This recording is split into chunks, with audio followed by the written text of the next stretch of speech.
Welcome to the maths for mother. Third question आहे आपला miscellaneous मधला. क्वेश्चन बघा काय. Nasruddin and Mahesh invested ₹40,000 and ₹60,000 respectively to start a business. म्हणजे इन्व्हेस्टमेंट केलेली दोघा मित्रांनी, नसरुद्दीन आणि महेश यांनी 40,000 आणि 60,000. They made a profit of 30%. त्यांना प्रॉफिट झाला 30%चा. How much profit did each of them make. प्रत्येकाला सेपरेट प्रॉफिट किती झाला हे काढायचं आहे. पहिल्यांदा आपल्याला लक्षात घ्यायला पाहिजे की त्यांना टोटल इन्व्हेस्टमेंट किती केली आणि टोटल प्रॉफिट किती झाला. So see here question third. We are going to find out the first of all that is total investment. Total investment किती झालेली ती काढायची आपल्याला. Total investment is equal to किती आहे. नसरुद्दीनने केलेली that is 40,000 and here next that is the Mahesh 60,000. So 60,000 plus 40,000 total किती झालेले आहे. that is 0 plus 0 0 0 plus 0 0 0 plus 0 0 again 0 plus 0 0 and 6 plus 4 that is the 10. So here it is comes rupees 1 lakh.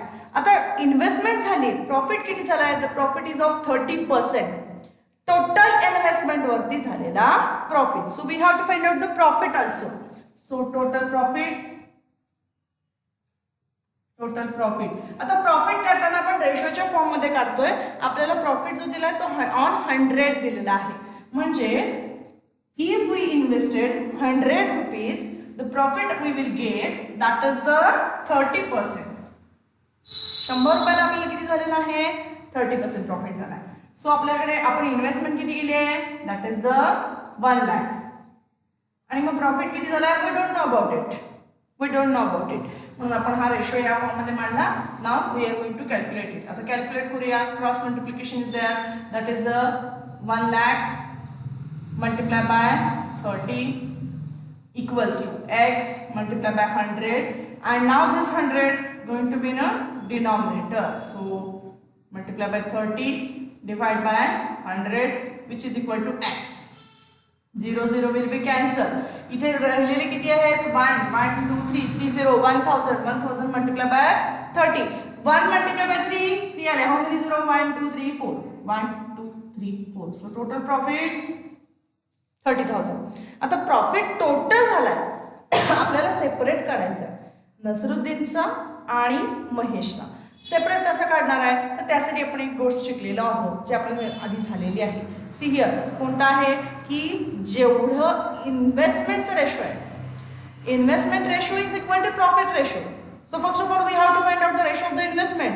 आपल्याला जो proportion घेतलेला आहे इन्व्हेस्टमेंटचा तो काढायला पाहिजे. म्हणजे कसं काढणार आहे आपण. See here that is Nasruddin investment is to Mahesh investment ही आपल्याला काढायची आहे. मग नसरुद्दीनने किती गेले. That is 40,000 is to 60,000. आता ह्यात आपल्याला इक्वल डिवाइड करायचं आहे. म्हणजे डिवाइड करायचं दोन्हीकडेही सेम नंबरनं. कितीने डिवाइड करू शकतो. How many zeros 1 2 3 4 4 zeros are there. तर मी कितीने डिवाइड करू शकते. 10 ने डिवाइड केलं तर 1 झिरो जाणार आहे. 100 ने केलं तर 2 1000 3 10,000. मग मी 10,000 जर डिवाइड केलं तर मला रेशो मिळणार आहे 4:6. तरी सुद्धा 4 आणि 6 ला सुद्धा अजून डिवाइड होतोय नंबर दॅट इज 2. 2 ने डिवाइड होतोय. मग किती मिळणार. 2 2 जा 4 2 3 जा 6. तो मला इन्व्हेस्टमेंटचं प्रपोर्शन और रेशो 2:3 मिळालेला आहे. So investment ratio investment proportion और ratio is equal to profit rate. It is equal to profit proportion also. So we can consider now. आता आपण काय करायचं आहे. 2x ह्याला कॉमन मल्टिप्लाय मानायचं आहे. आपल्याला ऍक्च्युअल प्रॉफिट माहित नाही आहे ह्याचा किती आहे त्याचा किती आहे. पण टोटल प्रॉफिट आपल्याला मिळालेला आहे. म्हणून मग नसरुद्दीनचं प्रॉफिट काय येणार बघा. Nasruddin profit plus Mahesh profit आपल्याला काढायचं आहे is equal to total profit. याच्यावरून आपण घेणार आहे Nasruddin 2x Mahesh 3x is equal to total profit किती आहे 30,000. ओके टोटल प्रॉफिट झाला 30,000. So 2x plus 3x that comes 5x. मी इथे करून दाखवते त्यांना. See here 5x equals to 30,000. मग x इक्वल टू किती येणार आहे yes x equal to 30,000 divide bye 5. So x equal to 5 1 5 5 6 30 and 3 0. So x ची व्हॅल्यू किती आहे 6,000. पण आपण नसरुद्दीनचं किती घेतोय profit 2x. So Nasruddin profit equals to that is 2x. One sec. Okay. Nasruddin profit equals to 2x. So 2x equals to 2 multiplied by 6,000 which is equal to 12,000. Now the next that is Mahesh profit. Mahesh profit equals to किती आहे 3x है. 3x equal to 3 multiplied by 6,000. So it's 18,000. So total profit each of them we are getting. कोणाला पाहिजे असेल तर तुम्ही screenshot घेऊ शकता. Okay. Now the question number 4. Question number 4. See the question number 4. Question नीट वाचला तर गणित सोडवायला सोपं जातं. So we are going to solve the example now for the question number 4. See the question number 4. The diameter of circle is 5.6 centimeter. Find its circumference. So diameter is given. What is meant by diameter? First of all, that is the important point. पहिल्यांदा diameter म्हणजे काय? Yes, the segment. See here, I am going to draw the circle. The segment joining any two point on circle and passing through the center. असा segment जो सर्कलच्या दोन कोणत्याही पॉइंटला join करतो आणि सेंटर मधून पास होतो. That is the diameter. The diameter is given that is 5.6 centimeter. And what we have to ask that is to find the circumference. So before find out the circumference we have to find out the formula. Circumference चा formula already part आहे का नसेल तर remind करा. तुम्ही लक्षात ठेवलं गरजेचं आहे फॉर्म्युला कारण की दोन फॉर्म्युले आहेत सर्कम्फरन्सचे. That is the circumference of circle equals to, if the diameter is given the formula is pi d, and if the radius is given we can use the 2 pi r. दोन फॉर्म्युले आहेत. I am going to write down here 2 pi r is also another formula, but here the diameter is given. If the diameter is given just use the pi d. If the radius is given just use the 2 pi r. मग मी पाय D use करते कारण की मला diameter दिलेला आहे. So what is the value of पाय. गणितात दिलेली नसेल तर आपल्या मनाने तुम्ही कोणती वापरू शकता. गणितात दिलेली असेल तर तीच वापरायची. पायच्या दोन व्हॅल्यूज आहेत दॅट इज 22/7 and 3.14. इथं गणितात दिलेलं नाही मी 22/7 यूज करते बिकॉज 5.6 पॉईंट जर कडेला ठेवला तर 7च्या टेबलमध्ये 56 येतो म्हणून मी तो यूज करते. So 22/7 multiply by 5.6. मला पॉईंटचा जर गोंधळ होत असेल तर काय करायचं बघा. जेवढा पॉईंट नंतर म्हणजे point after the point how many digits only 1 digit तेवढे 0 1 वर द्यायचे आणि खाली लिहून टाकायचं आणि पॉईंट घालवून टाकायचा. सोपं जातं. सो बघा आता 7 8 जा. ओके आता गडबड नाही करायची की आपल्याला डिवाइड करायचं लगेच नाही. आपल्याला मल्टिप्लिकेशन आधी करायचं आहे कारण की पॉईंट मध्ये जर आन्सर येणार असेल तर 10 असेल तर पॉईंट द्यायला सोपा जातो डिव्हायडेशन करण्यापेक्षा. सो 8 ने आधी मल्टिप्लाय करून घ्या. 8 2 16 carry 1. 8 2 16 plus 1 that is 17 and here comes the 10 in denominator. How many again same जसं इथे केले मी. How many digits after the point? 1 digit म्हणजे मी 10 ने केलं मल्टिप्लाय वर खाली म्हणजे खाली डिव्हायडेशन मध्ये मी 10 लिहिलं. इथे उलट आहे. How many digit? How many zeros after the 1? 1 0. So just take the point from this side. एक digit, एक 0 है, एक digit, leave the 1 digit and just give the point. That is the 17.6. It's a circumference. Circumference unit आहे centimetre किंवा metre जे तुम्हाला दिलेले असेल. इथे सेंटीमीटर दिले म्हणून आपण इथे सेंटीमीटर यूज करतो. So this is the question number 4. Now we are going to solve the question number 5. क्वेश्चन नंबर 5 मध्ये परत काही क्वेश्चन्स आहेत. सो सब क्वेश्चन्स म्हणूया आपण त्याला. तर क्वेश्चन नंबर 5 मध्ये काही क्वेश्चन्स करूया आपण. See here question number 5. From that आता काय दिलेलं आहे, एक्सपांड दिलेला आहे. तुम्हाला एक फॉर्म्युला झालेला आहे, त्या फॉर्म्युल्यावरती बेस हे एक्सपान्शन आहे. तर कोणकोणते फॉर्म्युले आहेत ते तुम्हाला आठवत असेल तर प्रत्येक गणिताबरोबर आपण बघणारच आहोत. What is given here, 2a minus 3b bracket square. So एक्सपान्शनचे जे फॉर्म्युले आहेत ते यूज करायचे. जर आठवत नसेल तर मी फॉर्म्युला राईट डाऊन करते बघा. व्हॉट इज द फॉर्म्युला जो आपल्याला यूज करायचा आहे, that is a minus b bracket square equals to a square minus 2b plus B square. Formula आपला झालेला आहे, ह्यावरतीच यूज करायचा आहे. कसं करायचा यूज आता, हा जो 2a आहे तो आपण a म्हणून कन्सिडर करायचा आहे आणि हा 3b आहे तो b म्हणून. जिथं जिथं फॉर्म्युलामध्ये मला a आणि b दिसते तिथं 2a आणि 3b घालायचं आहे. सो बघा आता काय येणार आहे, मी त्या पद्धतीने इथं a आहे त्याच्याऐवजी घालायचं 2a मायनस b आहे तिथं 3b घालायचं आहे ब्रॅकेट स्क्वेअर. a च्या ऐवजी काय घालायचं आहे 2a, पण इथं नुसता a नाही आहे, नंबर आणि a दोन्हीही आहे म्हणून आपण 2a ब्रॅकेट स्क्वेअर ब्रॅकेटमध्ये घातलं तर तुमचं गणित सोपं जातं. 2a square minus 2 multiply bye again 2a multiply by b आहे, b म्हणजे 3b घ्यायचं आहे म्हणून मी 3b पण ब्रॅकेटमध्ये घातला plus 3b bracket square.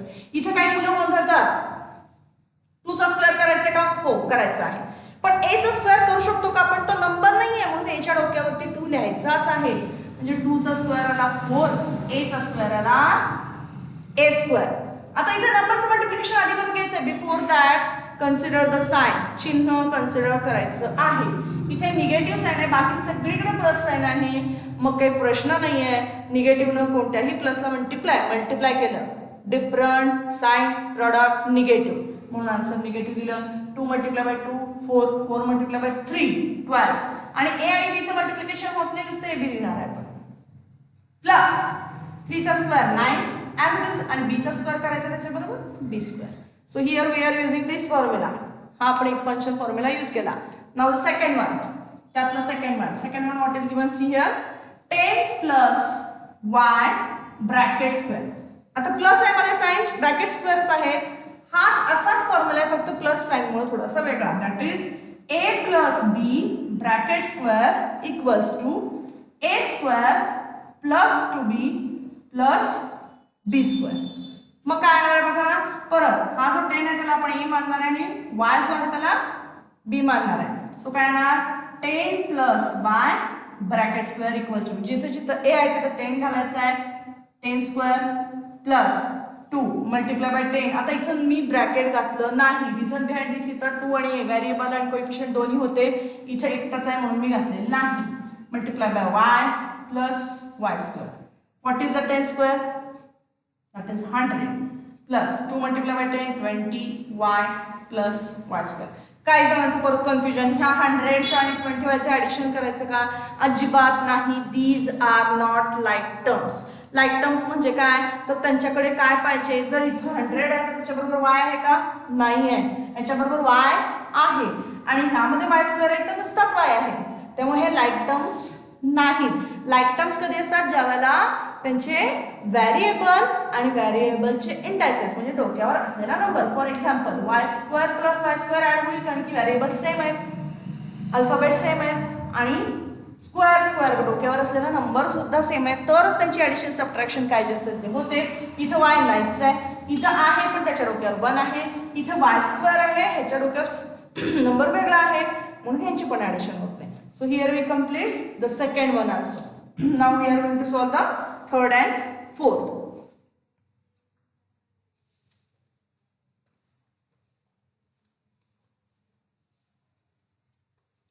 Here now we are going to solve the third and fourth. प्रत्येक वेळेला आपल्याला कोणतं वापरायचं हे कळण्यासाठी मधलं चिन्ह बघायला शिका म्हणजे प्रश्न येत नाही. Third one, see here what is given.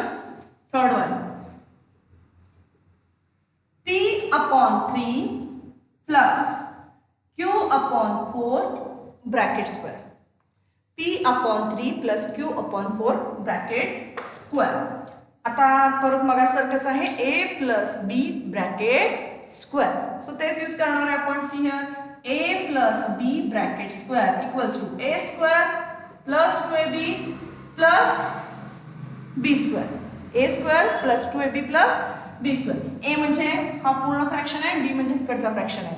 So P upon 3 plus Q upon 4 bracket square. A म्हणजे काय आहे, पी अपॉन 3 ब्रॅकेट घालायचे कारण की इथे व्हेरिएबल आणि कोएफिशियंट दोन्ही आहे. कोएफिशियंट जरी डिनॉमिनेटर मध्ये असला तरी आहे. 2 multiply by P upon 3 multiply by B म्हणजे Q upon 4 plus Q upon 4 bracket square. Next काय येणार, p चा स्क्वेअर, येस p स्क्वेअर. 3 चा square we know that is 9 म्हणून मी 9 लिहिलेला आहे. प्लस इथे मात्र डिनॉमिनेटर आणि न्यूमरेटरचा विचार करायचा आहे. ज्यावेळेला 2 नुसता आहे त्यावेळेला तो न्यूमरेटर मध्ये जर कन्फ्युजन होत असेल तर असं लिहू शकता तुम्ही 2/1. मग बघा त्या 2 ने या 4 ला डिवाइड होतं. 2 1 जा 2 2 2 जा 4. मग आता डिनॉमिनेटर मध्ये काय राहिले किंवा न्यूमरेटर मध्ये काय राहिले, वरती काय राहिले p आणि q, p q. डिनॉमिनेटर मध्ये 1 3 2 1 multiply by 3 3 3 multiply bye 2 that is 6 plus q square and 4 square that is 16. Now the fourth one. See the fourth one.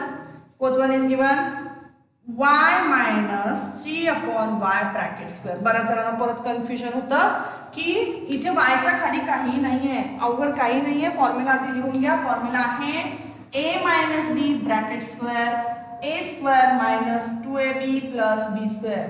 फॉर्म्युल्यामध्ये फक्त छोटासा बदल आहे. जर प्लस मायनस आलं तर पहिलं साइन आपल्याला बदलायचं आहे. मायनस आहे तर इथे मायनस द्यायचं, प्लस आहे तर प्लस द्यायचं, बाकी फॉर्म्युला सेम आहे. ओके, इथे लिहिताना फक्त काय करायचं, आपल्याला कन्फ्युजन होत असेल तर y upon 1 minus 3 upon y bracket square. Confusion कमी होतं. Okay, so y upon 1 bracket square minus 2 multiply bye y upon 1 multiply by 3 upon y and plus 3 upon y bracket square. इथे मी घातलं नाहीये तरी सुद्धा चालतं, पण तुम्ही प्रॅक्टिस झालेलं असेल तर.